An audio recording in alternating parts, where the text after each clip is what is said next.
안녕하세요. 발송배송 카페 매니저 김세용입니다. 지금부터 변압기 설치 유지 보수 교육 자료에 대해서 설명드리도록 하겠습니다. 국내에는 현땡, 효땡, 일땡, L땡과 같은 4개 국내 메이저 벤더가 있습니다. 그 4개 메이저 벤더사의 자료를 비교해서 설명드릴 예정인데요. 대략 한 10개 정도의 자료가 있고 그 외에 뭐 대한전기협회나 한전의 뭐 변압기 설치 절차서 등이 있습니다. 그 자료들도 같이 해서 연속적으로 해서 설명드릴 예정입니다. 첫 번째로 효땡 변압기 설치 유지 보수 교육 자료에 대해서 설명을 드릴 예정인데요. 대략 한 45페이지 정도 이루어져 있습니다. 그래서 제조사마다 뭐 사진이라든가 내용들이 천차만별로 되어 있다 보니까 이제 심지어 이제 뭐그 변압기 교육 자료 중에 한 200페이지가 넘는 내용들도 있습니다. 그러다 보니까 자료가 조금 미흡한 부분이 있어도 다른 자료를 통해서 여러분들이 참조를 하실 수 있도록 추가적으로 안내를 드릴 예정입니다. 먼저 목차에 대해서 간단히 살펴보도록 하겠습니다. 변압기의 원리 및 특성, 변압기 일반 구조, 변압기 설치, 변압기 부속품 및 보호장치, 변압기 유지 보수 및 진단인데요. 변압기 원리 및 특성에 대해서는 거의 동일하게 나타나고 있습니다. 변압기 일반 구조에 대해서는 제작하는 방법이라든가 이런 것들이 상세하게 나와 있는 자료들도 있으니까 그런 부분을 참조를 하시면 될 것 같고요. 변압기 설치 부분은 제가 그 전에 이제 FAT를 하거나 SAT를 하면서 설명드렸던 내용들이 있습니다. 그 자료를 참조해서 보시면 됩니다. 부속품 및 보호장치도 마찬가지로 기계적인 보호장치들에 대해서 주로 설명이 되어 있는데요. 거의 국내 메이커가 비슷한 자료들을 유지하고 있다 보니까 중복되는 자료들을 통해서 여러분들이 상세한 내용을 확인하실 수 있을 거라 사료됩니다. 변압기 유지 보수 및 진단은 각 메이커별로 조금씩 내용이 차이가 있기 때문에 간단한 내용 정도로 그냥 안내 드릴 예정입니다. 첫 번째, 변압기 원리 및 특성입니다. 변압기가 무엇이냐? 변압기는 이제 전압을 변성하는 기기입니다. 그래서 여기 나와 있는 것처럼 정지 유조 장치로 되어 있고 회전기가 아닌 정지 장치입니다. 그래서 변압기는 어떻게 구성이 되어 있나? 첫 번째 이제 전기자하고 자계가 있는데 전계 부분은 어디서 흐르냐? 자계 부분은 어디서 흐르냐? 이런 부분을 살펴보셔야 되는데요. 전기는 건선에 의해서 흐릅니다. 그래서 고압건선에 전기가 흐르면은 저압건선에 다시 전기가 흐르게끔 되어 있습니다. 근데 이제 그것들을 매개체를 하기 위한 부분이 뭐냐? 철심입니다. 철심에서 이제 자개가 발생해서 이게 에너지가 전달이 되는 거죠. 그래서 이런 부분들을 보실 수가 있고요. 그래서 변압기는 2개 이상의 전기, 고압건선과 저압건선이고 한 개의 공통 자개회로를 형성할 수 있는 이제 그 철심이 매개체가 되어 있습니다. 보시면 변압기는 이와 같이 전개를 만들어주는 전류를 흘려주는 고압건선과 2차 측 저압건선이 있습니다. 그리고 자개를 흘려줄 수 있는 철심이 있고요. 그래서 이런 부분에 대한 상세한 내용들은 뭐 여러 자료들을 통해서 확인하실 수 있기 때문에 간단하게만 설명을 드릴 수 있도록 하겠습니다. 일단 변압기는 AC여야지만 변압이 됩니다. 왜냐면 교본 자석이 생겨야 되니까. AC는 변동이 되지 않습니까?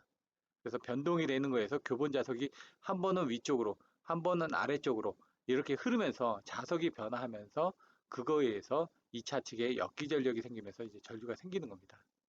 그래서 이제 교본 자석에 의해서 E2 쪽에 역기 전력이 생기면서 이 권선에 비례한 전압이 유기가 되는 걸 보실 수가 있습니다.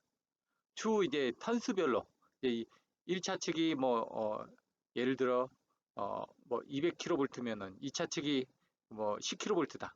그러면은 이 권수비를 맞춰 가지고 전압이 변성이 되는데 그때 이제 턴수별로 해 가지고 각 턴수간 걸리는 전압 등을 계산해서 권선을 설계를 하고 있습니다. 철심은 발생된 자석의 통로 역할을 하고요. 이 철심에 의해서 무브와 손실 및 여자 전류를 발생을 시킵니다. 그래서 무브와 손을 줄이기 위해서는 이 철심을 강자성체라든가 아니면 아몰포스 재질 등으로 이용하게 되면 무브와 손실이 줄어들게끔 되어 있습니다. 그리고 이제 건수 비에 따라서 전압이 틀려지는데 전류는 건수에 반비례한다는 것을 여러분들 알고 계시면 될 것 같습니다. 교본 자석은 자석 밀도와 철심 단면적의 비로소 표시를 할 수 있고요. 이런 부분, 철심의 단면적은 권수와 자석 밀도에 반비례하게끔 되어 있습니다. 나중에 이제 부하 손실 부분은 통로인 도체의 크기와 건수에 따라서 틀려지기 때문에 도체를 어떻게 설계하느냐에 따라서 부하 손실을 줄일 수가 있습니다. 변압기 일반 구조입니다. 이제 유입식 변압기를 예를 들었는데요. 아까 말씀드렸던 것처럼 자개를 흘려주기 위한 철심 부분, 전개를 흘려주기 위한 건선 부분이 있습니다. 그리고 절연 재질이 있는 부분이 있고요. 그 다음에 냉각과 절연을 위한 냉각기하고 절연유가 있습니다. 그리고 탭을 변성하기 위한 탭 절안 장치 및 외암, 부싱 등의 부품들로 구성되어 있습니다. 여기는 이제 내철형입니다. 철심이 내부에 있어서 내철형이고요. 철심이 여기 보시면 바깥에 이제 두 개가 있죠. 그래서 이건 외철형이 되어 있습니다. 그 외철형 같은 경우는 크기를 크게 만들 수 없는 단점이 있는데 단지 이런 부분들은 기계적으로 좀 튼튼한 부분들이 있고 해서 전기로라든가 이런 쪽에 사용하는 부분들이 있는데요. 일반적으로는 외철형을 많이 사용하신다고 보시면 됩니다. 상세한 비교 자료는 내철형 같은 건 웨스팅하우스에서 만들어졌고 외철형은 어디서 만들어졌고 장단점이 추후에 다른 자료에서 나오고 있으니까 그 해당 자료를 가지고 여러분들이 살펴보시기 바랍니다. 변압기 설치 과정입니다. 변압기 설치는 일단 다 제조가 된 상태에서 현장에 도착이 됩니다. 현장에 도착이 되면은 하차를 하게끔 되어 있습니다. 하차를 한 상태에서 변압기 충격 기록계 같은 거를 점검하고 외부에 이상이 없는지를 확인한 다음에 부품들을 각각 조립을 합니다.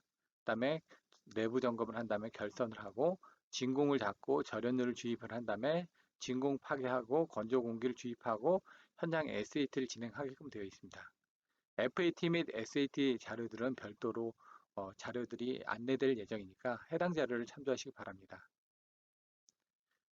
변압기가 도착을 했습니다. 도착을 할 때는 이제 그 오일의 중량이 많이 나가기 때문에 오일을 빼고 중량하고 이 안에 지금 질소 내지 건조 공기를 집어넣습니다.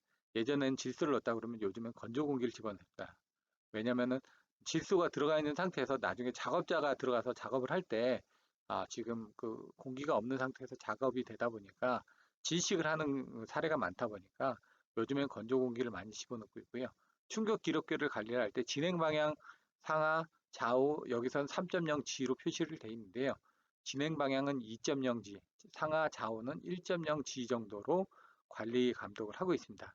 제조사마다 조금씩 내용들이 틀리기 때문에 참조를 하시면 될 것 같습니다. 충격 기록에 세 가지가 나타납니다. 그래서 하나는 진행 방향, 상하, 좌우 이렇게 표시가 되어 있습니다. 그래서 가운데 부분이 진행 방향 쪽이고요. 왼쪽이 좌우 방향 쪽이고 오른쪽이 상하 방향 쪽입니다. 그래서 눈국 간격별로 해가지고 몇 G 정도의 충격이 가해진지를 보실 수가 있습니다. 그래서 요거는 뚜껑을 덮고 상부에 그 붙여가지고 오게 되어 있습니다. 한 달 이상의 해외 같은 경우 한 달 이상의 운송 기간이 걸리기 때문에 그 동안에도 계속 이 롤지가 돌아가면서 그 1시간 단위로 이 부분을 충격을 기록을 할 수 있도록 되어 있습니다. 부품이 도착하면 이제 패킹 리스트를 가지고 부품이 적절하게 도착되어 있는지 여부를 수량을 파악을 합니다.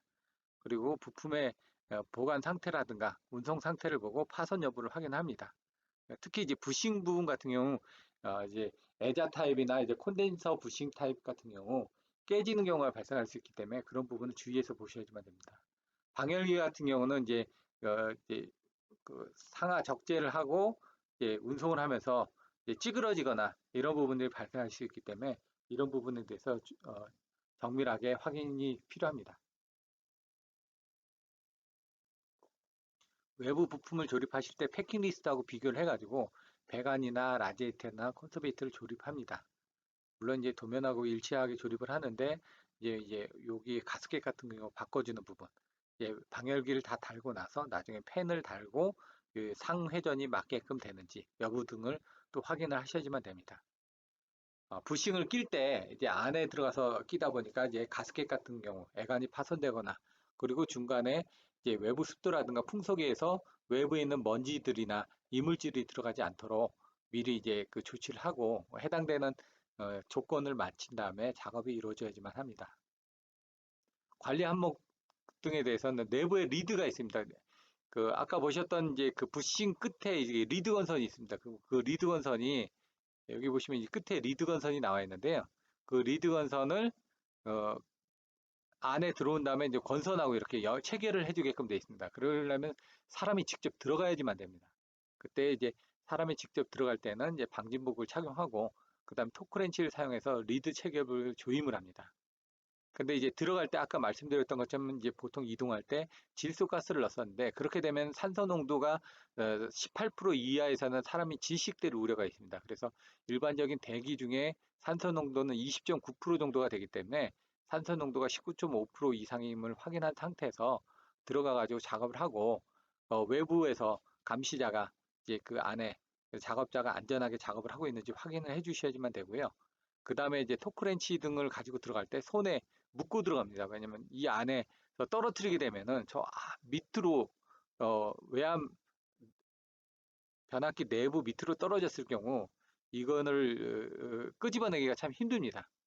왜냐면 사람이 들어가서 작업할 수 있는 공간이 한정돼 있다 보니까 바닥 같은 경우는 핸드홀을 통해 가지고 중간에 옆에 핸드홀이 있습니다. 그래서 그 핸드홀을 통해서 작업 공구를 꺼내야 되기 때문에 이런 부분들에 대해서는 항상 팔에 장비를 묶고 작업을 하도록 되어 있습니다.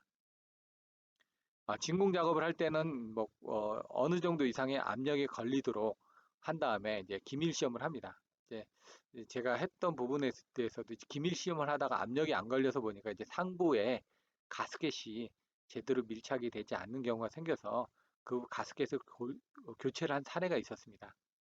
그리고 이제 진공 시에 그 진공이 제대로 걸리는지 계속 확인하고 진공 걸렸을 때 어떤 충격이 가해지게 되면 변압기 외함에 어떤 물 파쇄가 이루어질 수가 있습니다. 그래서 그런 부분을 주의해서 관리를 하셔야지만 됩니다. 절연유를 주입을 할 때는 진공이 어느 정도 걸린 상태에서 절연유를 주입을 하게 되어 있습니다. 그래서 이 탱크로리 같은 경우는 보통 이제 4,000리터짜리 6개가 이렇게 격벽이 이루어져 있습니다. 그래서 상부에 올라가 보시면 이렇게 밸브가 있어가지고요. 밸브를 열게 되면 밑에 밸브가 열리면서 끝으로 해가지고 보통 이 탱크로리가 24,000리터거든요. 4,000리터짜리 6개니까. 제가 작업했던 것들은 18,000리터다 보니까 이제 뭐 5개 정도의 탱크에 지금 기름을 주입을 해가지고 와서 현장에서 주입을 했던 걸 확인을 했었습니다. 물론 이제 탱크로리에 이제 그 주입을 하는 압력계는 좀 더 세다 보니까 빠른 시간 내에 주유를 할 수가 있습니다. 하지만 이 주유를 빨리 하지 않도록 어느 정도의 적정한 압력을 가지고 유지하도록 절차서에 안내되어 있기 때문에 그런 부분을 참조하시면 될 것 같습니다. 수분 부분에 대해서는 이제 탱크로리가 들어왔을 때 이제 절연유에 대한 그 성적서가 들어옵니다. 그래서 그 부분을 확인하시면 될 것 같고요. 여과 횟수는 보통 주입을 포함해서 3회 이상 정도로 되어 있는데요. 이제 보통 이제 이 여과기가 154 여과기하고 345 여과기의 이제 속도가 틀립니다. 그래서 154 여과기 같은 건 보통 1시간에 6,000리터 정도를 여과를 할 수가 있습니다. 제가 감리했던 변압기의 경우는 18,000리터다 보니까 3시간이 걸리다 보니까 뭐 여과를 2회를 했을 경우는 6시간 정도가 걸리고 여과를 3회 정도를 했을 경우는 뭐 9시간 정도가 걸리게 돼 있습니다. 그래서 여과를 집어넣을 때 하고 그 다음에 이제 여과를 하는 식으로 이렇게 수행을 했었습니다. 그리고 이제 절연유를 주입을 할 때 떠났던 이 부분하고 그 부분을 가지고 절연유에 대한 내압 시험을 합니다. 그래서 6번을 내압 시험을 해서 첫 번째를 제외한 나머지 5개의 내압 시험 결과가 50kV 이상이 나와야지만 됩니다. 신유는. 그래서 그런 부분에 대한 거를 SAT 당시에 반드시 확인하도록 되어 있습니다. 설치 마무리할 때는 콘서베이터 쪽에서 이제 상부에 여기까지 올라가야지 이제 오일 유명계가 움직이거든요. 그래서 25도씨 기준으로 해가지고 한 요 정도의 표시가 되어 있을 겁니다. 그래서 거기에 맞게끔 유면을 여름에는 좀 높게, 겨울엔 좀 낮게 뭐 해가지고 적정한 위치를 조절하도록 되어 있습니다. 그리고 기름이 들어간 이후에는 누유 압력 시험을 통해서 한 0.3 정도를 해가지고 밑에 예, 오일이 새는지 여부를 또 확인하실 수가 있고요. 그리고 이제 밸브 부분에 대해서나 아니면 도장 부분에 대해서 나중에 색깔을 칠하는데 한전의 경우 같은 경우 인렛 들어가는 부분에 대한 밸브에 대해서는 파란색, 그리고 나오는 밸브에 대해서는 빨간색 밸브를 색칠을 해서 추후 혼돈이 없도록 그 색깔을 칠하는 경우도 있습니다. 현장 시험 SAT입니다. SAT 당시에서는 전압비, BCD 변류비, 절연저하, 시퀀스, 보호기기 연동 시험 등을 수행한다고 되어 있습니다.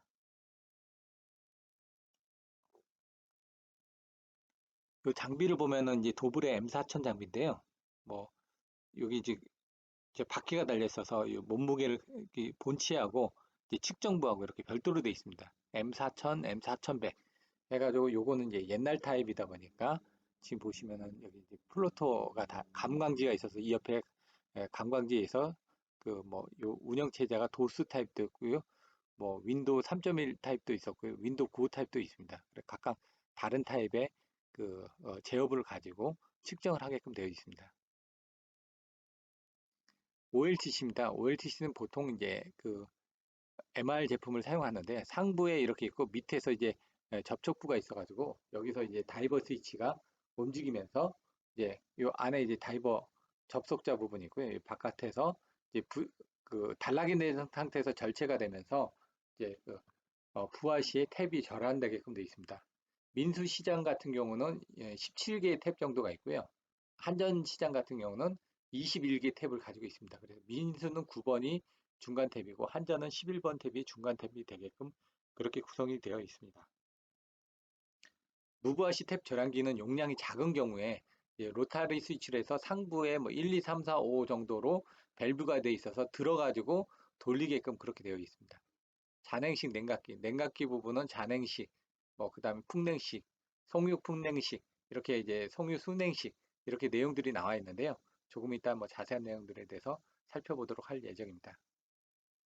송유 풍냉식입니다. 송유는 이제 그 용량을 166% 정도로 증가를 시킬 수가 있습니다. 잔행식이 100이라고 하면은 풍냉식은 133%, 송유 풍냉식은 166% 정도의 용량 증대가 일어납니다. 이때 절연유 순환 펌프가 이제 밑에 밸브에 이렇게 구성이 되어 있습니다. 방압 안정장치는 보시는 것처럼 탱크 내 고장 시 압력 상승으로 인한 변압기 폭발을 방지하기 위해서 전차를 보면 위에 해치가 달려있죠. 그것처럼 탱크의 상단 끝부분 대각선 방향에 이렇게 조그마한 그 밸브 스위치가 달려 있습니다. 그래서 터지게 되면은 이렇게 이제 외부로 방출되면서 노란색 스위치가 위로 올라오게끔 되어 있고요. 이거를 리셋을 할 때는 복귀를 할 때는 이거를 밀어서 동작을 하시면 되고요. 나올 때는 이게 땡기면은 동작을 하게끔 되어 있습니다. 밀 때 이 안에 이제 누르는 스위치가 있어서 그 누르는 스위치를 누르고 밀어주시면 됩니다. 그리고 테스트할 때는 당겨주시면 되고요. SPR, 서던 프레스 릴레이 또는 레피드 프레셔 릴리프 릴레이라고 얘기를 합니다. 충격 압력 계정기는 옆면에 달려있는데 수평으로 달려 있습니다. 수평으로 달려 있고 여기는 이제 외부에서 공기를 집어넣어 가지고 테스트를 할 수 있는 버튼이고요. 이쪽으로 이제 접점이 나오게끔 되어 있습니다. 그래서 요거를 여기 수평으로 이렇게 달려 있는데요. 보시는 것처럼 순간적으로 압력이 유입이 되게 되면 벨로우즈 측에 한쪽만 일어나다 보니까 접점이 붙습니다. 그 차단 접점이 동작하면 밑으로 접점이 나오고요. 그래서 일반적으로 ST 때는 이 접점을 커먼을 해서 LCP에서 제대로 동작하는지 확인할 경우도 있고요. 아니면 이 밸브를 열어서 그 테스트 키트가 있습니다. 900 시리즈냐 910 시리즈냐에 따라서 틀려진데 그 테스트 키트를 정확한 압력에 의한 동작 시간이 얼마나 됐는지까지 확인을 해 보실 수가 있습니다. 이와 같이 이제 900 시리즈 같은 경우는 이 정도의 그 압력이 흐르게 되면은 이 정도의 시간에 동작한다라는 걸 보실 수 있습니다. 부울즈 릴레이입니다. 부울즈 릴레이는 변압기 콘서베이터하고 변압기 상부하고 연결이 되어 있습니다. 직결로 연결되어 있다 보니까 보통 때 이제 오일이 없는 경우는 얘도 내려가고 얘도 내려갑니다. 근데 오일이 차지게 되면 얘가 올라갑니다. 얘도 올라가고. 근데 이제 안에서 이제 변압기 내부 사고로 인해서 가스가 발생하거나 아니면은 어떤 큰 단락 사고 등에서 유체 흐름이 발생되게 되면은 어떻게 동작하냐면요. 첫 번째 가스가 차게 되면은 이렇게 가스가 위에 차게 됩니다. 위에 차게 되면은 요 위에 가스가 차겠죠. 그러면 얘 밸브를 밑으로 내려줍니다. 내려주면 그때 이제 알람 부포가 아래로 내려가면서 알람이 동작합니다. 그리고 이제 어떤 압력에 의해서 유량의 흐름이 세지게 되면 얘를 밀어주게 돼 있겠죠. 밀어주게 되면 얘가 또 밑으로 내려갑니다. 그땐 트립이 되게끔 되어 있습니다. 그래서 1단계는 어느 정도 가스 축적이 되게 되면은 접점이 붙게끔 되어 있고요.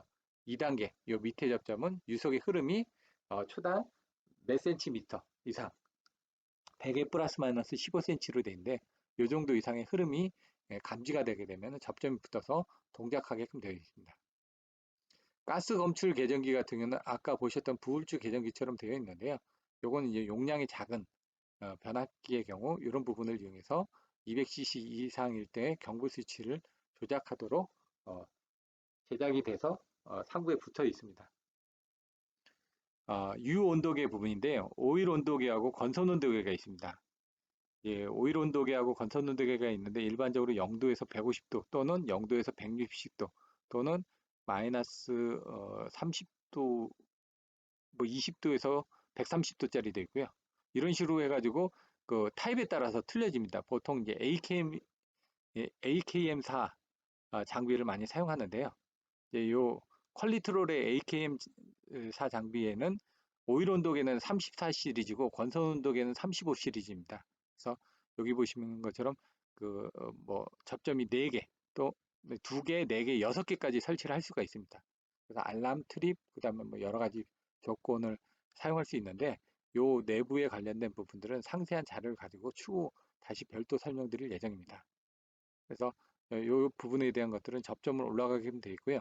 여기 보시는 요쪽에 이제 접점이 끝에 이제 변압기 상부에 꽂혀져 있다 보니까 PT105의 그 온도계를 이용해서 이 부분이 조정이 되게끔 되어 있고요. 요 안에 이제 벨로즈 부분이 있어서 그 벨로즈 부분에서 그 0점을 조정을 하게끔 되어 있습니다. 요 내부 사진들은 별도로 어, 나와 있으니까 추후 자세히 설명드릴 예정입니다.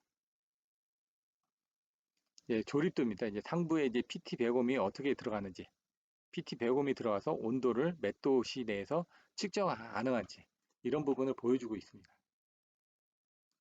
여기 보셨던 것처럼 요게 이제 1번 부분이 이제 자세하게 설명을 드릴 텐데요. 요쪽에서 이제 요게 이제 PT105이 들어가는 부분입니다. 여기 보시면 이게 권선 온도계는 권선의 이제 BCT를 통해서 이렇게 권선 온도를 받고요. 그 다음에 요 이제 PT105을 통해서 U 온도계를 받아가지고 동작을 시킵니다. 그래서 얘는 권선 온도계가 되고 얘는 U 온도계가 됩니다. 그래서 이렇게 이제 구성이 되어 있고요. 얘는 이제 같이 사용하는 경우, 접점을 이용해서 따로따로 사용하는 경우 이렇게 나눠져 있습니다. 그래서 여기 부분에 대한 부분은 있고요. 요 밸브드 요 네 개는 알람이냐 트립이냐 6개까지 있고요. 여기 단자대 부분이 있고요. 밑에 이제 커넥터 부분에서 접점들을 가지고 올 수 있게끔 되어 있습니다.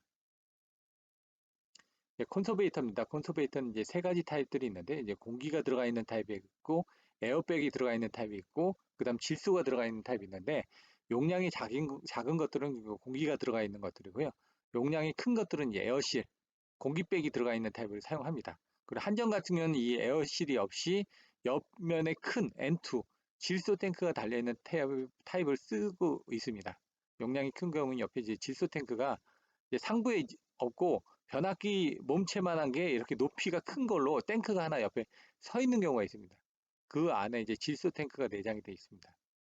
콘서베이터 상에 이제 고무백이 있어서 이제 유면 부분을 어느 정도 유지를 해주게끔 되어 있습니다. 유면계 부분입니다. 그 유면계 같은 경우는 접점을 이용해서 하는 경우도 있고요. 용량이 작은 것 같은 경우는 이걸 떼내 가지고 여기 이제 자석을 이용해 가지고 유면의 위치를 로우나 하이로 움직여 가지고 접점 테스트를 하는 경우도 있습니다. 피레기는 이제 그 변압기 1차 중성점에 피레기를 쓰기 위한 부분인데요. 뭐 1호사 같은 경우는 72.5kV의 피레기를 사용합니다. 피레기하고 DS를 병렬로 해서 플로팅 접지를 사용하고 있습니다. 부싱들입니다. 부싱들은 이제 고압 부싱과 저압 부싱으로 나눠져 있는데요. 변압기 권선으로부터 리드를 선로로 연결시키기 위해서 탱크박으로 끄집어내는 절연단자라고 표시가 되어 있습니다. 그래서 보통 GIS 같은 경우는 옆면에 있기 때문에 이렇게 콘덴서 타입의 부싱을 사용하고 있고요. 뭐 붓으로 연결하는 거는 상부로 이제 그 부싱이 나오게끔 되어 있습니다. 저압 같은 경우는 부싱 단자가 좀 작게 되어 있죠. 그래서 60kV 이하의 뭐 단자 같은 경우는 애자 재질을 사용하고 있고요. 60kV 이상 같은 경우는 콘덴서 부싱을 이용해서 안에 뭐 오일이 들어간다든가 아니면 안에 가스가 들어간다든가 이런 식으로 해가지고 타입들에 따라서 뭐 절연 재질이 틀려지게끔 되어 있습니다. 요 안에 이제 정전 용량을 표시하는 부분이 있고요. 중간에 요 탭이 있어서 여기를 통해서 외부에서 센싱을 하게끔 부싱에 또 탭이 들어가 있습니다. BCT는 이제 부싱 CT를 얘기하는데요. 이제 보통 이제 국내에서 제작한 제품을 사용하는데 보통 이제 방향을 어, 상부 쪽으로 해가지고 전부 다 이제 동일한 방향으로 사용하다 보니까 여러분들이 이제 사양사상에서 정확하게 발주를 내지 않으면 이제 KL이 바뀌는 경우가 있습니다. 근데 뭐 KL이 바뀌어도 상관없는 게 어차피 그 바깥에 단자대에서 여러분들이 또 바꾸실 수가 있기 때문에 뭐 큰 의미는 없습니다. 근데 이제 변압기 제조사에서는 일반적으로 통상적으로 이제 그 전부 다 상부로 나와 있기 때문에 하나의 방향축으로 이렇게 설치를 하는 것들이 일반적인 부분입니다. 이제 MR, OLTC 쪽에 연결되어 있는 이제 MR PR2001인가 라는 이제 보호 계정기입니다. 그래서 아까 부울조 계정기하고 거의 비슷한 역할을 합니다. OLTC가 결함이 생기게 되면은 변압기하고 탭 절안기를 보호하기 위해서 상부에 이와 같이 부울조 릴레이하고 비슷한 부분이 생겨져 있습니다. 그래서 여기 MR이라고 써져 있고 방향이 이렇게 되어 있습니다. 뚜껑을 열어보면 스위치가 왼쪽이 테스트 버튼, 오른쪽이 리셋 버튼으로 되어 있습니다. 테스트 버튼 누르면은 여기 빨간색 스위치가 위로 올라갑니다. 그리고 리셋 버튼 누르면 빨간색 스위치가 밑으로 내려가게끔 되어 있습니다. 그래서 그렇게 리셋을 하게끔 되어 있습니다. 여기 보시는 것처럼 이게 이제 스위치가 동작한 부분이고 여기 스위치가 리셋이 된 부분입니다. 그러니까 동작 원리는 OLTC 내부 고장 시 내부 절연유가 팽창이 돼서 이 밸브를 밀어주게 되므로 이 부분이 빨간색 스위치가 위로 올라가면서 동작이 됐다는 걸 보실 수가 있고 이때 리드 접점이 동작해가지고 차단기는 트립을 시키게끔 되어 있습니다. 변압기 점검 내용들입니다. 뭐 일상 점검, 정기 점검, 기타 점검들이 있는데요. 이것들은 그냥 자료 내용을 한번 살펴보시기 바라겠습니다. 변압기 일상 점검할 때 본체, 냉각 장치, 호흡기, 부식 난자, 방압 장치 등에 대해서 점검할 수 있는 내용들이고요. 일상 점검 시 이상 현상에 따라서 어떤 이상 현상이 발생되고 추정 원인은 어떤 건지를 살펴보실 수가 있습니다. 정기 점검 시에 이제 정기 점검 내용들입니다. 정기 점검 항목 및 점검 방법들에 대해서 설명을 하고 있습니다. 고장의 유형, 내부 이상, 외부 이상, 부속기기 이상별로 고장 유형과 추정 원인들에 대해서 살펴보실 수가 있습니다. 고장의 진단 방법입니다. 절연물의 진단 열화 진단, 절연유 중 가스 분석 방법인데요.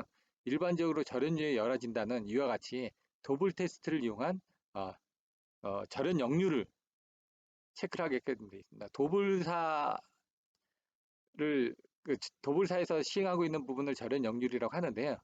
이 파워 팩터 부분이 왜 중요하냐면은 한 100년이 넘는 데이터를 가지고 있습니다. 그래서 변압기가 이제 1900년도 초반에 만들어져 있는데 지금 2020년까지 한 120년 정도의 어떤 테스트 데이터가 있습니다. 그래서 신품일 때 그리고 10년 뒤의 데이터, 뭐 30년 된 변압기의 데이터, 50년 된 변압기의 데이터가 있다 보니까 여러분들이 이런 부분을 가지고 변압기가 얼마나 절연 열화가 이루어졌는지를 판단을 해서 변압기를 유지 보수하는데 이 백데이터로 비교할 만한 데이터가 있다 보니까 이 도불사 제품들을 많이 사용하고 있습니다.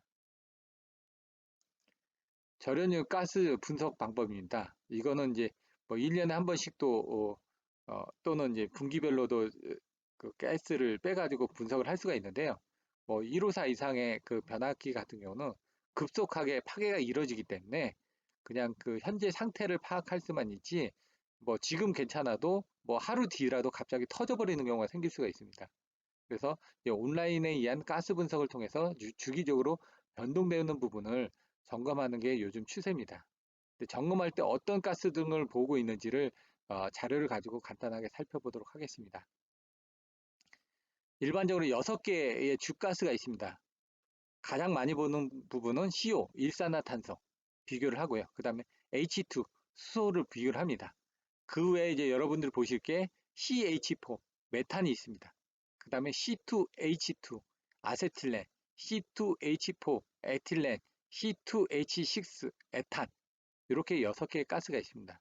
근데 수소가스 같은 경우는 온도가 높은 경우에 발생을 하다 보니까 안에 단락이라든가 이런 경우에만 발생하고요. 열화가 된다든가 하면은 CO 가스라든가 일산화탄소. 왜냐면 C 성분이 탄화 성분이거든요. 뭐가 타거나 그러면 C 성분이 나옵니다. 그래서 C 성분, H는 또 수소, 분해되면서 나타나는 겁니다. 그래서 C하고 H가 온도에 따라서 그 발생되는 가스가 틀려집니다. 그래서 이제 어디에서 사고가 나느냐에 따라 변압기의 그 온도가 틀려지니까 그 온도에서 그 가스가 발생되는 것도 틀려지는 겁니다. 그래서 이걸 패턴으로 분석을 하기도 해서 이런 가스가 얼마 부분이 나오는지를 보고 어디 부분이 이상이 있다라는 걸 추정을 해서 그 부분을 중점적으로 관리 감독할 수가 있는 겁니다. 그러니까 ppm은 요게 압력당 ppm이 세제곱미터당 얼마나 들어있는지를 보는 겁니다. 그래서 그 가스 내지 이런 내용들이 많아지면은 그 부분을 신속하게 정지를 시켜서 내부 부분을 점검을 해볼 필요가 있습니다. 보셨던 것처럼 6개의 가스가 있습니다. 수소가스, 그 다음에 이산화탄소, 일산화탄소 이런 부분들이 있고요. CH4, 메탄, 그 다음에 C2H2, 아세틸렌, C2H4, 에틸렌, C2H6, 에탄 등이 있습니다. 여기 보시면 절연유가 저온일 때, 중온일 때, 고온일 때, 그리고 보시는 것처럼 아크 등의 온도가 1000도씨 이상에서는 이런 수소가스가 나타난다는 걸 여러분들이 알고 계시면 되고요. 그 다음에 가스 분석은 주기적으로 해서 그 점검을 했을 경우 판단의 정확도를 높일 수 있다는 부분만 알고 계시면 될 것 같습니다. 이상으로 이제 H사의 변압기 유지 보수 자료를 가지고 간단하게 설명을 드렸는데요. 이제 계속해서 국내 한 4개사에 10개가 넘는 자료들을 가지고 비교 설명드릴 예정이오니 해당 자료를 보시고 좀 부족한 부분의 내용은 확인을 해서 보완을 하시도록 안내 드릴 예정입니다. 지금까지 발송배정 카페 매니저 김세용이었습니다. 감사합니다.